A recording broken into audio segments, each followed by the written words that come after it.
In this video, I'm going to show you how to see 52-week high in TradingView.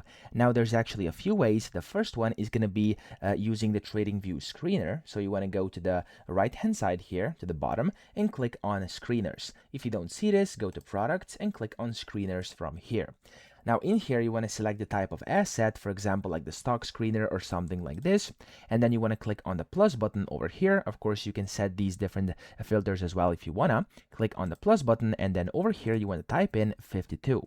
Here you can see 52 weeks, and there's new high. You want to click on that. That's going to get added to your filters, and there we go. You can see the 52-week high in here. There's also different ways though, which is, for example, adding indicators, which is my personal favorite. So you want to go to indicators up top, and you want to type in, for example, just 52.